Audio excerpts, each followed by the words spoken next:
it's just metal. Like, it's just metal. And instead of worrying too much about genres or putting bands in boxes, just accept it's just metal. Hello, you metal pilgrims, and welcome to the new episode of our interview series. Our today's guest is the leader of a band who's been turning heads of the metal community worldwide for the past couple of years now, Megan Targett of VEXED. Megan and I will be speaking about the band's debut album, Culling Culture, VEXED's road to success, musical genres, what a new band should do to succeed in the music industry, and much, much more. Yet a very quick note before we start, and especially for those who are new to the channel, please do not hesitate to comment on anything you hear or see in this video, and of course I'd like to invite you to join the conversation and subscribe to Metal Pilgrim channel on YouTube and join our communities on Instagram, Facebook, or whatever social media you hang out at to be able to submit your questions for all future interview guests. Stay tuned with all the updates and be among the very first ones to find out what is inside the upcoming rock and metal releases. Here you go.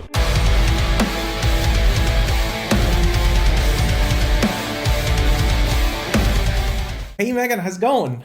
How's everything? Yeah, really, thank you. How are you? All is well, all is well. I'm finally fully vaccinated, so I can, go places now. That's so good. I've had one vaccine, but I haven't had my second yet. All right, yeah. One is better than nothing. That's what I used to tell myself after the first one. How are things overall in the United Kingdom? Do you guys see the light at the end of the tunnel? Yeah, we do. That's probably the perfect way of putting it, to be honest. So things have started opening up a bit, and as of the 21st of June, I think it is, everything will be back to normal. Okay. So, whatever normal will be, but it's good.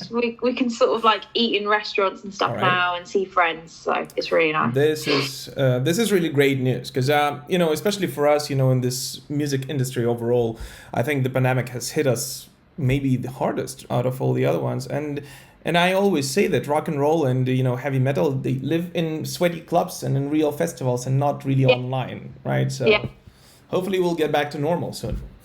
Yeah, I really hope so, because like you said, it's so bizarre experiencing everything online.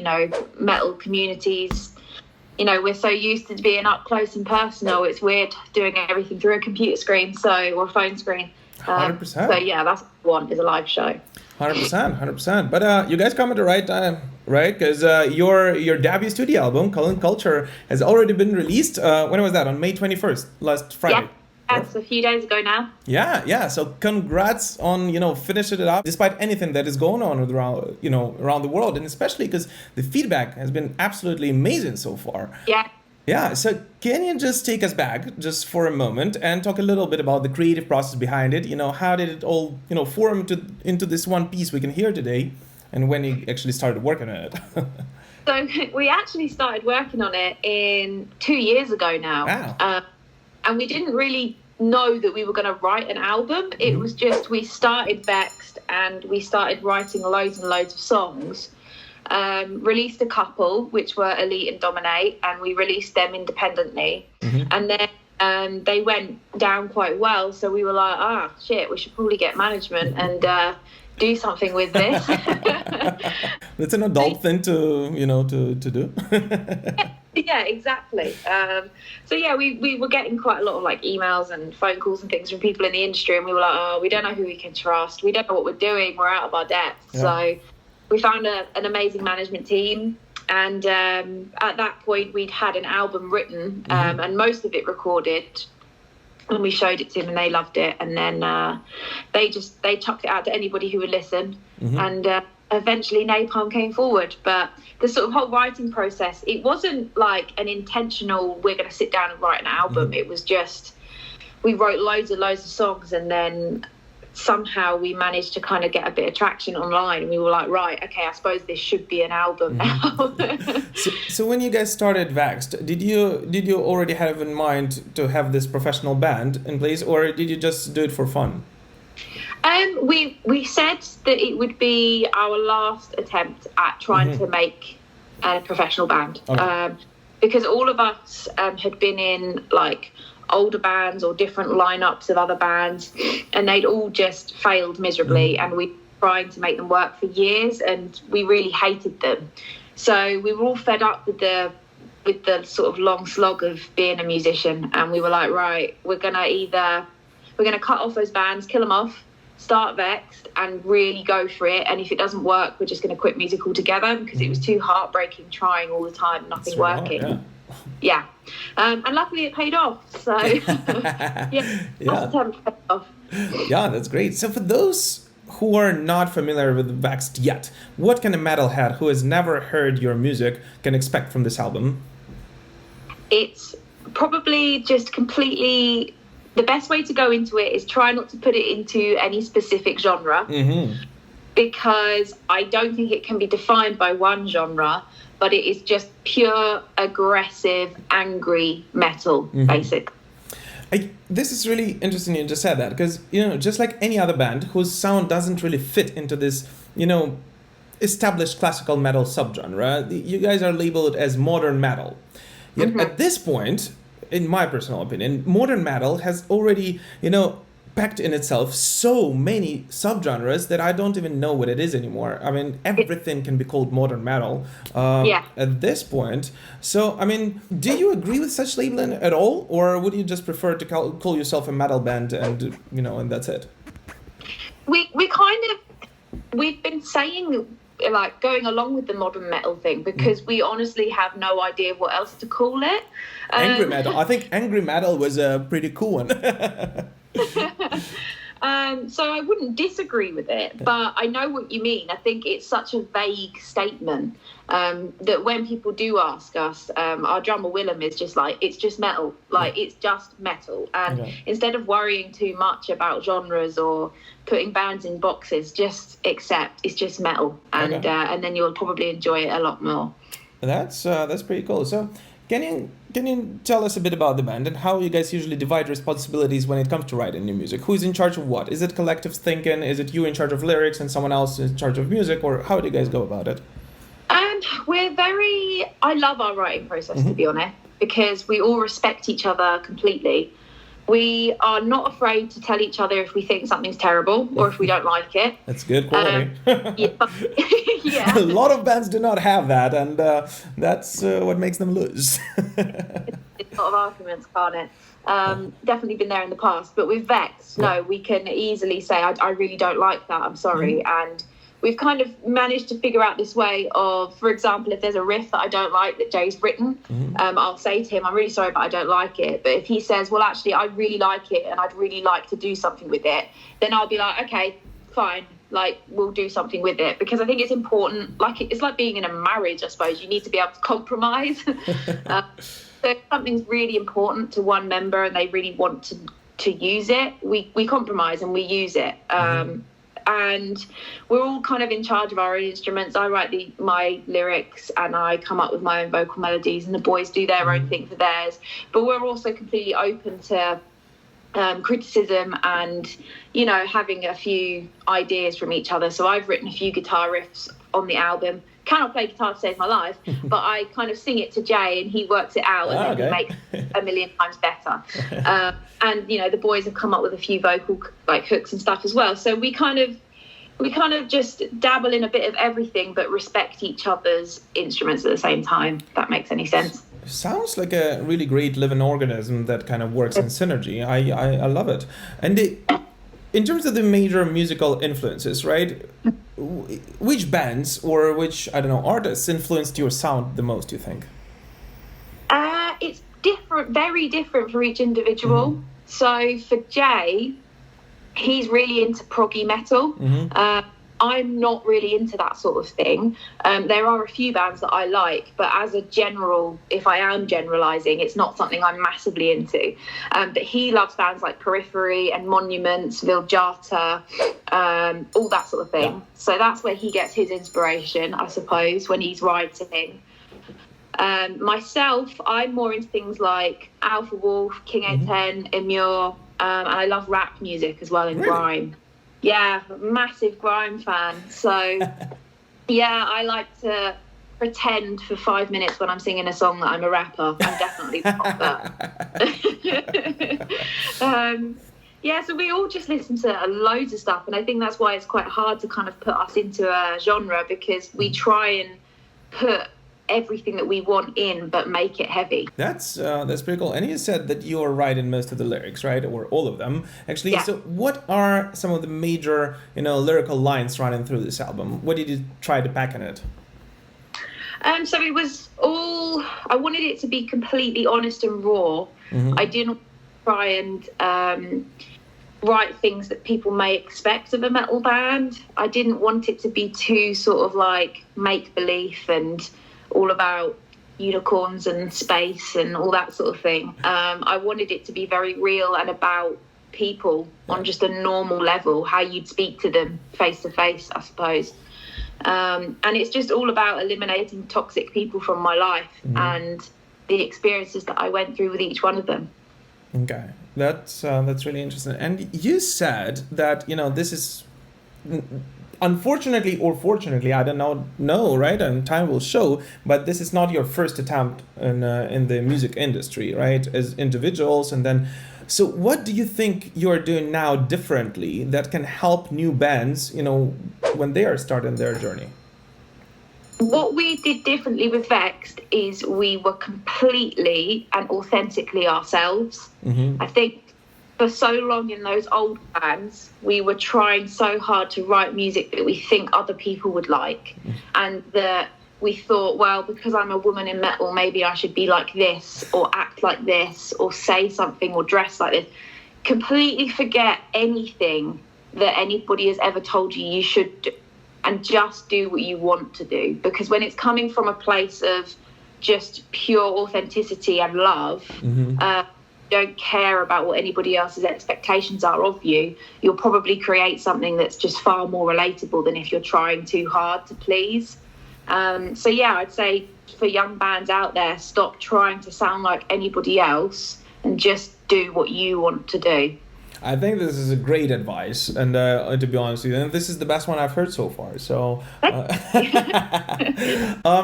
so it seems like you guys are really on a roll, right? You have this just burst of enthusiasm just shining from you. How much do you think the pandemic has actually affected it? In a negative or positive way, because you guys were on a rise, kind of then pandemic hit, so a lot of other people would kind of just say fuck it, let's just get over it. So how did it work out for you? We definitely took it badly to start with, because we were like on a roll and everything was great, meant to be going on tour with Whitechapel, which would have been a dream come true. I don't even know how we got there. But yeah, there was so much going for us, and the album was meant to come out then. And yeah, when it all kind of got cancelled and stopped, we struggled with it and we hit rock bottom. And we allowed ourselves to feel that way. Like, we're fully aware of how privileged we are and how much more difficult other people have had it, but it still didn't help. Like, we still felt like crap. So for a good 6 months, I would say, we were just like, we're not going to talk about band stuff. We're just going to sulk. And we just allowed ourselves to just be miserable for a while. And I think we needed that. But then afterwards, we were like, right, we've had enough time to feel sorry for ourselves. Let's make a plan. And our management team are amazing, and they gave us sort of goals and things to do and content to create. And we talk to each other all day, every day, our whole team, and the band. Like, I think predominantly at the core of it, we're all just best friends. So it makes life a lot easier, and we just enjoy each other's friendship and company. So yeah, we just kind of kept an eye on each other and talked to each other every day. And the sort of closer and closer things got to the album release, the sort of better we felt. And now that it has been released, we're sort of back on top again and feel amazing again. We've got something to do. That is true. So what are some of the plans you guys set in front of yourself for the next 12 months? Now that given, that the restrictions are getting lifted, right? Any plans to support the album with the tour now? Yes, that is like what we're trying to sort out at the moment. I think once June 21st hits in the UK, we'll have a definitive answer of what is actually happening. At the moment, nothing's confirmed, but we are really trying hard to get a sort of UK at least tour sorted. But we will go wherever anyone will take us, literally. You could offer anything for free and we'd do it right now. So right, come over. Yes. definitely. As soon as we're allowed, we'd be there. So, but yeah, we're just sort of we're booked for Bloodstock in the UK, so hopefully that goes ahead, and that would be great. And we're sorting out a live stream for the next few weeks, so we're keeping ourselves busy and motivated, and we're writing album number 2. So yeah, lots going on behind the scenes. This is great. Did you actually expect such a great response from the metal community to your music? No, not at all. I still can't actually comprehend it. I wasn't expecting. I'm not like a pessimist by any means, but I definitely struggle with I have self-doubt a huge amount, and a huge amount of like imposter syndrome. Really? So it's really hard to understand it, and I try not to question it too much. I'm just enjoying it. Just go with it. Yeah. Oh, this is great. I would never, from the videos you guys put out, I'd never think that you have issues with self-doubt. Oh, thank you. But yeah, I do. It's a big demon of mine. I suppose trying for so many years and it not working, you kind of get used to things never quite working out or never quite going the full way. So now that they have, it's like I have to keep reminding myself it has. Like, be happy about it. Yeah, 100%. But I think you are sitting here as a living proof that if you work really hard and if you follow your dream, it actually might come true. So it does. But it is a lot of hard work. Dreams take a lot. It sounds like a phrase from a very cheesy movie. All right. So can you actually? I'm conscious of your time, so I don't want to keep you here for too long. But do you actually have your favorite track from this album, or it's like a favorite kid question, like an impossible one to choose? It changes day to day, but at the moment, I would say my favorite one is Narcissist or Fake. I go between those two. It's so hard to choose. I'm very excited to perform Narcissist live. I think that's going to be really fun. But yeah, I think Narcissist or Fake would be the top 2 at the moment. Nice. And if there would be one band that could not say no to you, on your offer to play together on stage, who would that be? Would that be Whitechapel? Oh, there's so many. I mean, you can go with anything. You can go with Queen now. I don't know. I'm just. Oh God. Let me think. It would be a close call between Slipknot for me personally, and Die Art Is Murder, I think. Nice. That's really interesting. Yeah.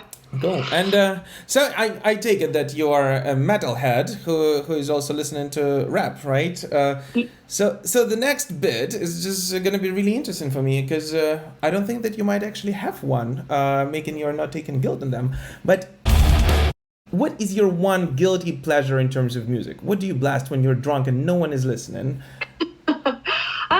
I suppose I don't really have guilty pleasures, but to go through my playlists, I do have some weird music on there. I don't know if you've heard of them. There's an amazing, I don't know what genre they are, but it's like an amazing Russian band called Little Big, and they do like electronic music, and they fill out stadiums with this stuff, and like they use samples of like chickens and frogs and like billions of views, and it's hilarious. But that's really good. I always like to listen to that if I'm drunk or just when I'm sober and driving along. It's absolutely fine. Oh, that's funny, fun stuff. And did you watch Eurovision, by the way? I did. Whom did you root for? I really wanted Finland. Was it Finland? Yeah, to win. Really? It was like a Linkin Park vibe. It was. I really wanted them to win, but I'm glad Italy won because it was just as rock and roll. It was. But yeah, Finland was a bit more metal, and I was rooting for them. Or France. France was really good too. France was fun, yeah, and Iceland was freaking awesome. Yeah. I loved it. Yeah. I know, it's so good. I thought it was so funny though that the UK didn't get a single vote. Like, sorry about that, but you guys were terrible. I know, and I love it so much. Every year I root for us to come last, and I know that's like the worst thing to say, but like I wear that last badge with pride. I think it's fucking brilliant. And you know, all these memes, because you guys are a country of Paul McCartney and Elton John. I mean, those two could have a quick coffee and just write out a banger. Magic, but yeah, every year without fail we come last, and I think it's fucking brilliant. Oh, this is awesome. Well, Megan, thank you so much for your time. Last question for you, if you don't mind. And this is something we usually do to close the episode, so I'd love to hear it from you. Can you share with us even just one craziest touring story which happened to you when you performed live? We performed live with any band. Just one night when everything got just like so messed up that nothing was right. So we played in Switzerland once, a couple of years ago, back in 2019. And the night before the show, our drummer Willem, we can't read other languages very well. So we'd gone to the supermarket and bought some raw sausage meat, which we didn't know was raw sausage meat. We thought it was just like something you could eat straight away. So we were trying to Google Translate what it said, and Google Translate said we could eat it. But then it ended up that Willem just ate raw pork. And oh, crap. He was not well. He was not well. And so we had to go on stage in Switzerland with an incredibly ill, vomiting, not very well drummer. And it was headlined by Shockran as well. So there was a lot of people there. And Willem was probably the most ill I have ever seen him, and was like throwing up constantly. So people didn't know that, but do not eat the raw sausage in Switzerland. You're not supposed to eat it. I think this would be a good advice in any country from now on. Let's just assume we don't do that. In doubt, don't eat it. Oh, great stuff. Megan, thank you so much for your time. I really appreciate it. Any last message for the fans? Anything you want to share with them? Just thank you so much. Like, you could completely blown my mind. Any expectations I ever had have been completely blown. So just thank you so much, and we love and appreciate you loads.